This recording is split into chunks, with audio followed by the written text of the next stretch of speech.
பெறுவதற்காக, தேவியும் இனிமையான அம்மனினுடைய அருளை பெறுவதற்காக பக்தர் கோடிகள் அம்பாளுக்கு பிடித்தமான உணவுப் பொருட்களை எடுத்துக்கொண்டு வந்து இங்கே சாரசாரையாக வரக்கூடிய அந்த காட்சியை பார்க்கும்போது எறும்பு ஊர்ந்து வருவதை போன்றுதான் நமக்கு காட்சி அளிக்கிறது. நீங்க எங்க இருந்தாலும் அம்பாளுடைய ஆசீர்வாதம் உங்களுக்கு கிடைக்கும். 6-7 வருஷம் வைங்க, நீங்க இருக்கிற கூட்டம் அந்த திரையோட பத்தாது. நீங்க எல்லாருமே கோயிலுக்கு முன்னாடி தான் வந்து வைக்கணும்னு சொல்லிட்டு விருப்பப்பட்டீங்கன்னா உங்களுக்கான இட வசதி இங்க இல்லை. நீங்க எங்க இருந்தாலும் உங்களுக்கு அம்பாளுடைய அனுகிரகம் கிடைக்கும். நீங்கள் எடுத்து வந்திருக்கக்கூடிய அணுகுபடையில் ஒவ்வொருவருடைய அந்த பக்தி நிறைந்த அந்த உணவை அம்பாளுக்கு படைப்பதற்காக ஒவ்வொருவருடைய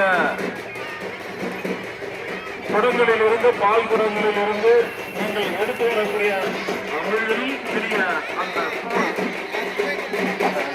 சொல்லுவாங்க. வெங்காயம், பயிறு, பச்சை மிளகாய், இப்படி பல்வேறு பொருட்களை எல்லாம் அதை சேர்க்கும் போது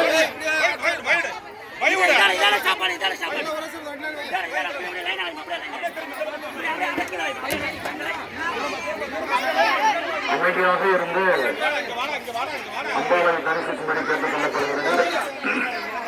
9 நாள் அம்பாள் உக்கிரமாக உலா வந்த அம்பாளை குளிர்விக்கின்ற விதமாக நீங்கள் எடுத்து வரக்கூடிய இந்த உணவை, அவள் அறுசுவை நிறைந்த இந்த உணவை, உங்கள் அன்போடு கலந்த அந்த அறுசுவை உணவானது அம்பாளை குளிர்வித்து என்றென்றும் குளிர்ச்சியாக அம்பாள் மட்டுமல்ல, அவனுடைய பிள்ளை முருகப்பெருமான் விநாயகன் முருகப்பெருமானுடைய மாமன் கிருஷ்ண பரமாத்மா கூட நைட்டு ஊர்வலம் வந்தாரு. அம்பாளினுடைய அண்ணன் காத்தவராயன் முன்னாடி அடிக்கடி உள்ள நம்ம சுற்றி வருவாரு.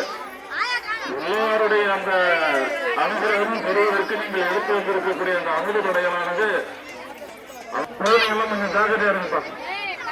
பொருள் ஏதாவது மிஸ் ஆகிடும் போது நீங்க எல்லாம் தங்க ஆபரணமெல்லாம் அணிந்து வந்திருக்கிறீங்க. கூட்டத்தில் நகை வந்துருக்கு, அப்போ அப்புறம் வந்துட்டு அனுமதி பண்ணி சொல்லுங்க. அதெல்லாம் கொஞ்சம் பார்த்துங்க. இவ்வளோ தூரம் வயிறு வரணும்.